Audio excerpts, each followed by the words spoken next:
This is a demo of the long-term liability analysis for week 4, and I have Best Buy's financial statements up here.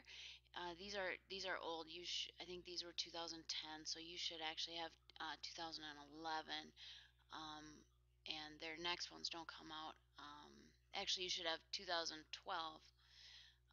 and 2011. So these are too old for you to use, but they haven't changed that much. So Best Buy is a really interesting company to analyze. If you are analyzing this company, I encourage you to do some research and really talk about the buyout that's happening and what they're trying to do and kind of the changes that they've gone through. Focus on that quite a bit, and it would be quite an interesting company to analyze. So anyway, here's the balance sheet. Notice over here I've scrolled a little more than halfway down, and that's where I can usually find the financial statements. So the balance sheet shows assets, liabilities, and equity. And so as I scroll down on this balance sheet, I can see total assets here of 18,302 for the 2010, and 15,826 for 2009. Lists for me current liabilities, and then my long-term debt down here.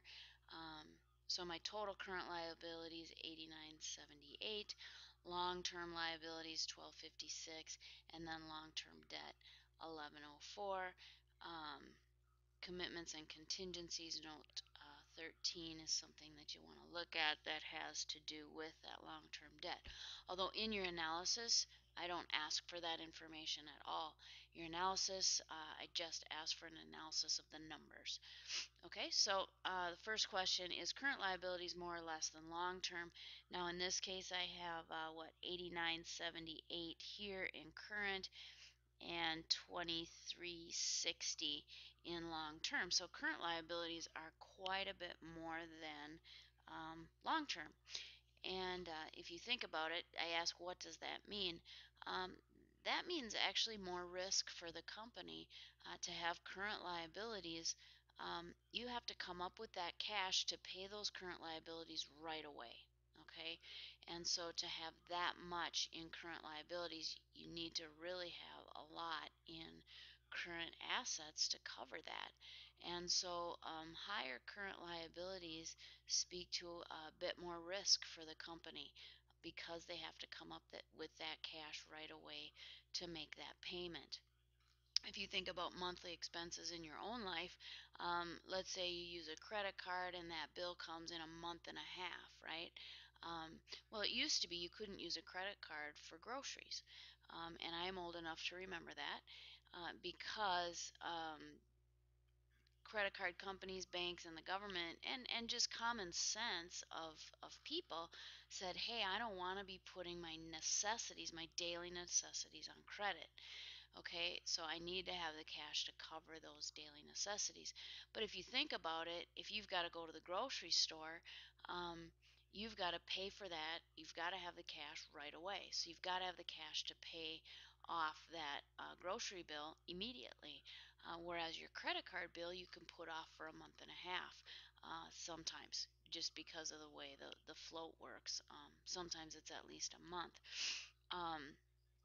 So that's what you can think about in your own life. I gotta have the cash right now to cover it versus, oh, I can wait a month to pay that off. And that's kind of the same thing for companies, only we're looking at millions and billions of dollars rather than $100 for groceries. Um, so anyway, in this case, we have a little bit more risk because we see that the current liabilities are higher than the long term. The next question asks, is the equity more or less than total liabilities? And so I have to go down here so I can see the equity. I have total equity or total liabilities and equity of 18,302, and I have total equity of 69, basically $7,000.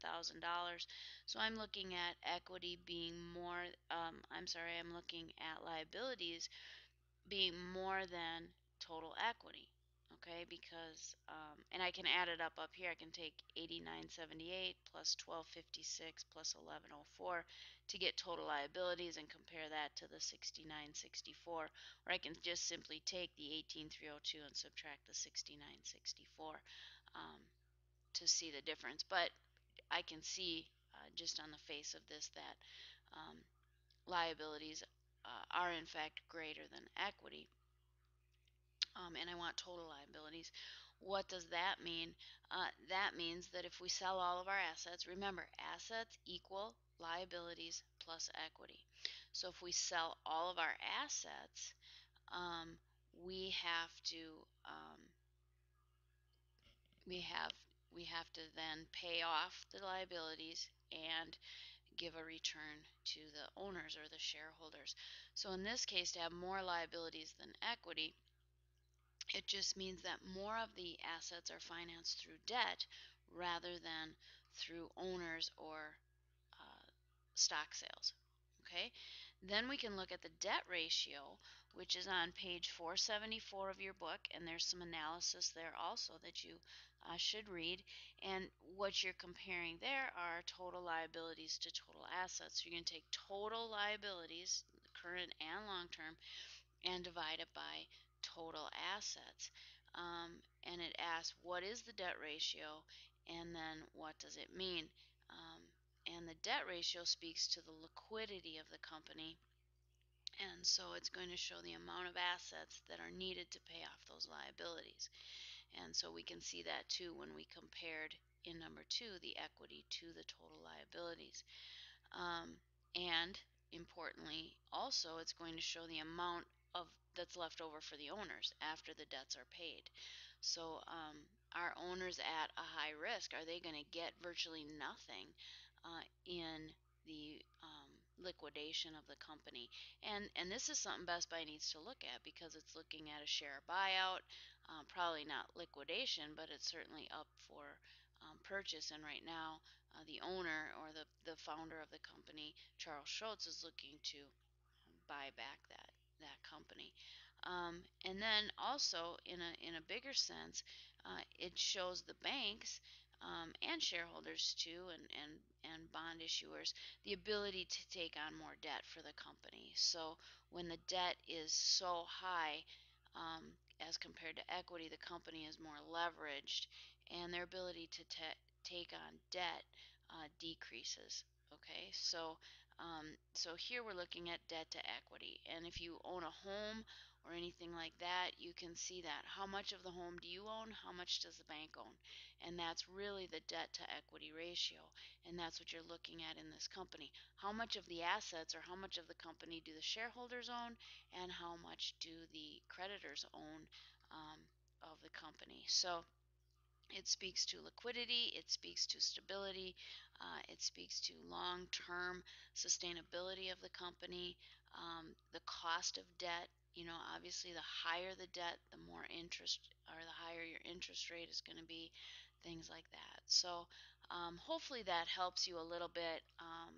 I'm not looking at any kind of super in depth analysis, really not anything more than what the book covers on liabilities. Again, this is accounting too.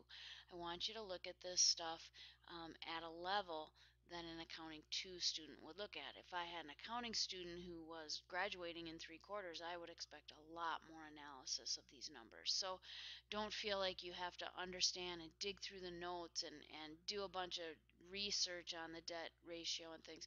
Just use your text, understand what the text is saying, and then tell me, with respect to your company, what some of these numbers might mean. Okay, so hopefully that helps. Um, if not, you guys are great about sending me your assignment to look at, but I don't look at many of these analysis papers. Send me your analysis paper as well. I can look at that and let you know what you're thinking. Some of you have asked great questions. I can't find accrued liabilities, things like that, and I can just go in and find those for you. So again, it's difficult when we do it on the weekends. I just kind of played yesterday morning a little bit and relaxed with my family, and so I didn't get to emails until 5 o'clock in the afternoon, and then you feel like, oh, I got to turn it in or it's late. If you haven't noticed, I'm pretty lenient on late points. So as long as you're seeking help, um, a couple days here or there isn't going to make a huge difference. As you notice, I don't even get to grading until Wednesday, at the earliest. So don't worry too much about getting it in by midnight on Sunday night. I don't even look at the dates. I have a lot better things to do than that. I need you to understand. I need you to learn this material. And if that takes a couple days into the next week, then so be it. So really, that's what I'm focused on. And I understand you're doing your homework on the weekends. And unfortunately, that's the time that I'm with my family a little bit more and might be a little slower to get back to you. So we can work together and come up with a compromise and hopefully get through this and really learn the material, understand it, and maybe even like it a little bit. So with that, hope this video helped, and talk to you soon.